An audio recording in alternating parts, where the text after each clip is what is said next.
29 सितंबर 2008 को महाराष्ट्र के मालेगांव में हुए धमाके के संदर्भ में साध्वी प्रज्ञा ठाकुर समेत कुल 7 आरोपियों को आज बरी कर दिया गया। एनआईए की स्पेशल कोर्ट ने साध्वी प्रज्ञा समेत 7 आरोपियों को बरी कर दिया। इस केस में 7 मुख्य आरोपी थे, जिनमें पूर्व भाजपा सांसद साध्वी प्रज्ञा ठाकुर, कर्नल प्रसाद पुरोहित, रमेश उपाध्याय, अजय राहरकर, सुधाकर चतुर्वेदी, समीर कुलकर्णी और सुधाकर धर द्विवेदी। हैरानी की बात यह है कि इस घटना के 17 साल हो चुके हैं। इस हादसे में 6 लोग मारे गए थे, करीब 100 लोग घायल हुए थे, लेकिन 17 साल बाद आए फैसले में किसी भी आरोपी को अदालत ने दोषी नहीं माना। अपना फैसला सुनाते हुए जज ए.के. लाहौटी ने कहा, जांच एजेंसी आरोप साबित नहीं कर पाई है, ऐसे में आरोपियों को संदेह का लाभ मिलना चाहिए। जज लाहौटी ने कहा कि धमाका हुआ था, लेकिन यह साबित नहीं हुआ कि बम मोटरसाइकिल में रखा था। ये भी साबित नहीं हुआ कि मोटरसाइकिल साध्वी प्रज्ञा के नाम पर थी। ये भी साबित नहीं हुआ कि कर्नल प्रसाद पुरोहित ने ही बम को बनाया था। आपको बता दें, इस केस का फैसला पहले 8 मई 2025 को आने वाला था, लेकिन फिर कोर्ट ने 31 जुलाई तक के लिए फैसला सुरक्षित रख लिया। मालेगांव ब्लास्ट केस की शुरुआती जांच महाराष्ट्र एटीएस ने की थी। 2011 में केस एनआईए को सौंप दिया गया। एनआईए ने 2016 में चार्जशीट दाखिल की। केस में 3 जांच एजेंसियां और 4 जज बदल चुके हैं। चलिए अब आपको बताते हैं कि इस मामले में जो 7 आरोपी बरी किए गए, उन पर आरोप क्या क्या थे। साध्वी प्रज्ञा सिंह ठाकुर, इन पर आरोप धमाके के लिए एक व्यक्ति देने की जिम्मेदारी लेने और रामजी कलसांगरा और संदीप डांगे को सुधाकर धर द्विवेदी से मिलवाने की। कर्नल रिटायर्ड प्रसाद पुरोहित, इन पर आरोप अभिनव भारत संगठन शुरू करने की, संगठन के लिए 21 लाख रुपए जुटाने की, आरडीएक्स विस्फोटक की व्यवस्था की, हथियार खरीदने में मदद, मीटिंग में शामिल हुए और बम बनाने में तकनीकी मदद की। मेजर रिटायर्ड रमेश उपाध्याय, इन पर आरोप संगठन के सीनियर सदस्य प्लानिंग की बैठकों में शामिल रहे और तकनीकी और वैचारिक मदद करते थे। अजय राहरकर, आरोप संगठन के कोषाध्यक्ष, पैसे जुटाए, हथियार खरीदने के लिए दूसरों को पैसे दिए। सुधाकर द्विवेदी और राकेश दवाड़े को पैसे देने का भी आरोप। सुधाकर धर द्विवेदी उर्फ शंकराचार्य, आरोप बैठकों में शामिल रहे, बम लगाने वाले लोगों से संपर्क करवाया। समीर कुलकर्णी, आरोप ये संगठन के सदस्य थे, बैठकों में मौजूद रहे, प्रचार और लोगों को जोड़ने का काम करते थे। सुधाकर चतुर्वेदी, आरोप इनके घर में बम बनाए गए, धमाके के लिए 2 लोगों को बम देने की बात कही थी, लेकिन कोर्ट में ये सारे आरोप साबित नहीं हो पाए। आपको बता दें, मालेगांव में हुए बम धमाके में 6 लोगों की मौत हुई थी, जबकि 100 से ज्यादा घायल हुए थे। ये घटना 29 सितंबर 2008 रात करीब 9:30 बजे की शकील गुड्स ट्रांसपोर्ट कंपनी के सामने एक चौक पर घटी। एक एलएमएल फ्रीडम बाइक में विस्फोट हुआ। इस हादसे में सैयद अजहर 19 साल की मौत हो गई, मुश्ताक शेख यूसुफ 24 साल, शेख रफीक शेख मुस्तफा 42 साल, फरहीन उर्फ शगुफ्ता शेख लिकायत 10 साल, इरफान जियाउल्ला खान 20 साल, हारून मोहम्मद शाह 70 साल। इन 6 लोगों की मौत हो गई थी। इस बात पे इतनी खुश हूँ कि मेरे पास लफ्ज नहीं, क्योंकि मैं जब प्रज्ञा नासिक की जेल में थी तो मुझे एक पुलिस अधिकारी, महाराष्ट्र पुलिस अधिकारी के जरिए पता लगा कि प्रज्ञा का बहुत टॉर्चर हुआ है। कोई प्रज्ञा से मिलने नहीं जाता था। तब मैं प्रज्ञा को मिलने गई हूँ नासिक की जेल में, और जब प्रज्ञा मिली तो मैं फूट फूट के रोई। और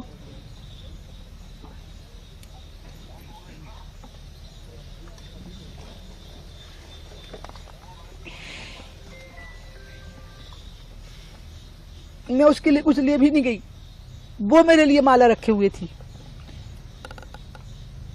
और मैं रो रही थी और वो मुझे चुप करा रही थी। हिंदू आतंकवाद को देश के ऊपर जबरन थोपने का जो कांग्रेस पार्टी का षड्यंत्र था, वो आज धराशायी हो गया। और ये बात हम बहुत जिम्मेवारी के साथ कहना चाहते हैं। मालेगांव ब्लास्ट मामले में जो कोर्ट का फैसला आया है, उस पूरे में स्पष्ट रूप से कहा गया है, जो बातें अभी तक आई हैं, कि किसी भी एक्यूज के खिलाफ कोई पर्याप्त सबूत नहीं है और प्रोसिक्यूशन अपना केस प्रूव नहीं कर सकी।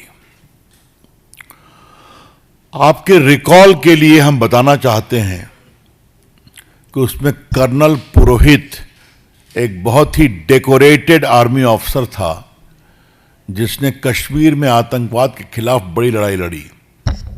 उसको फंसाया गया, उसके घर से आरडीएक्स निकला था। आपको मालूम है कि प्रज्ञा ठाकुर एक बहुत अच्छी साध्वी, नेत्री, एमपी, उनको कहा गया था उनकी मोटरसाइकिल से बम लाया गया था और 10-12 दिन तक उनको इतना टॉर्चर किया गया कि उनका बाद में चलना भी मुश्किल होता था। आपने सबने उनको देखा है। तो इस पूरे मामले में जिस तरीके से प्रज्ञा ठाकुर समेत सभी आरोपियों को अदालत ने ये कहते हुए बरी किया कि क्योंकि जांच एजेंसी इनके विरुद्ध आरोप साबित नहीं कर पाई, ऐसे में इन्हें बेनिफिट ऑफ डाउट दिया जाना चाहिए। अब कोर्ट के इस फैसले के बाद एक अलग जंग छिड़ गई है, जुबानी जंग। राजनीतिक पार्टियां एक दूसरे पर गंभीर आरोप लगा रही हैं। बीजेपी इसे जहां कांग्रेस की साजिश करार देते हुए कह रही है कि भगवा आतंकवाद जैसे शब्द का सबसे पहली मर्तबा कांग्रेस की तरफ से इसी मामले को लेकर के इस्तेमाल किया गया था और उसके बाद हिंदुत्व को बदनाम करने की कोशिश की गई। वहीं कांग्रेसी खेमा और अन्य विपक्षी खेमे ये सवाल पूछ रहे हैं कि जैसे बीते दिनों 2006 में हुए धमाकों के संदर्भ में मुंबई की अदालत के फैसले के विरुद्ध महाराष्ट्र सरकार ने मामले को सुप्रीम कोर्ट में चुनौती दी, क्या इस मामले में भी अदालत के फैसले के विरुद्ध महाराष्ट्र सरकार इसे बड़ी अदालत में चुनौती देगी? मिलिट्री ग्रेड आरडीएक्स वहां पर इस्तेमाल हुआ, ये एनआईए ने अपनी चार्जशीट में कहा। अब ये मिलिट्री ग्रेड आरडीएक्स इस्तेमाल हुआ तो फिर ये कहां से आया? भाई 2006 का बॉम्ब ब्लास्ट मालेगांव का 2 हुए, 2006, 2008। 2006 में आपने मुसलमानों को पकड़कर खूब पीटा, मारा, वो डिस्चार्ज हो गए। किसने किया वो? अब 2008 का ब्लास्ट फिर किसने किया?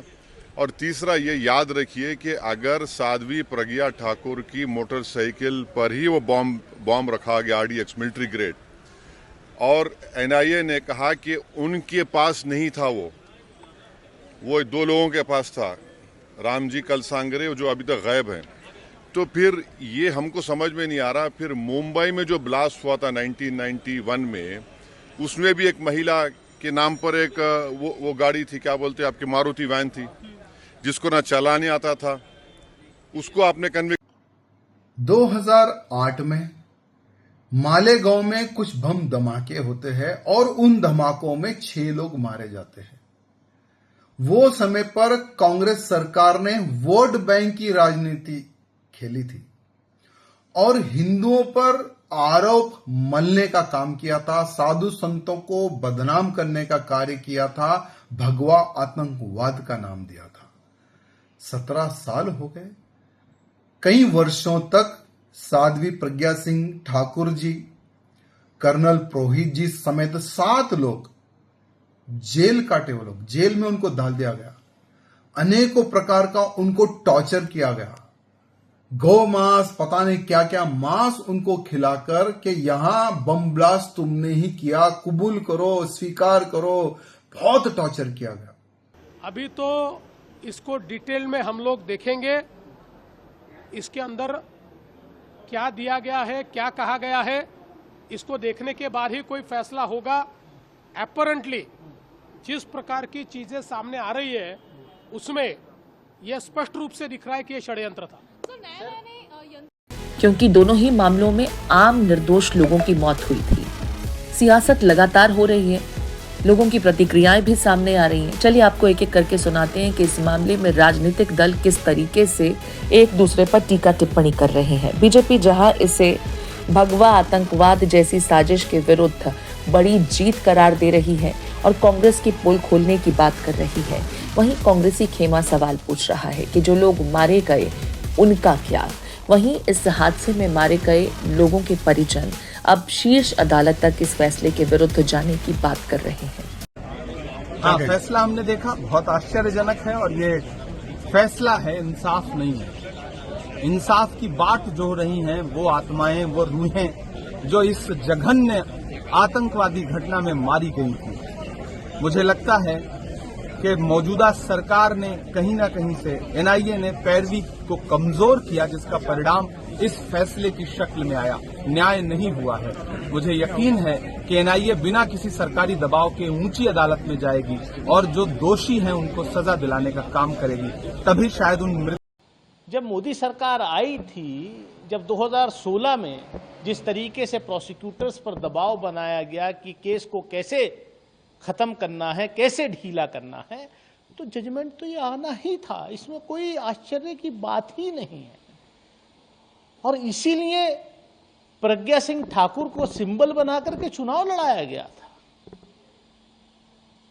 तो ये तो चलिए कम से कम एक राहत की बात ये कह सकते हैं कि ऐसे लोग, कर्नल पुरोहित जैसे लोग भारतीय सेना में इन्फिल्ट्रेट कर रहे थे। I'm extremely grateful to all of you. I'm extremely grateful to the country and all those who stood by me. I'm grateful to the judiciary for understanding the case and delivering justice to all of us. I only will say that during all this fight, all my friends, my colleagues, especially the armed forces, my army, the way they stood by me, I have no words to express my gratitude towards all of them. We are a great country. I expect and I wish that everyone should contribute positively towards it. Malais are over, should not be there. Let's be forward looking. We are a developing nation. We are developed.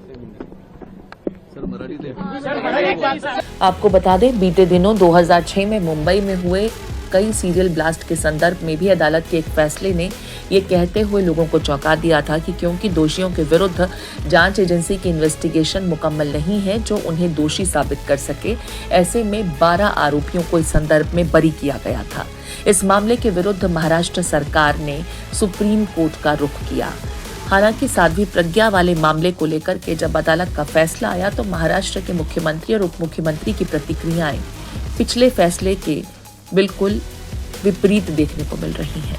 Malegaon blast मामले में भले ही NIA की special court ने साध्वी प्रज्ञा समेत 7 आरोपियों को निर्दोष करार दिया है, लेकिन पीड़ित परिवार इस फैसले के विरुद्ध उच्च अदालत का रुख करने की बात कर रहे हैं। देखना यह है कि आने वाले दिनों में इस मामले में और क्या कुछ अपडेट्स देखने को मिलते हैं। द ट्रुथ के लिए मैं प्रीति पांडे।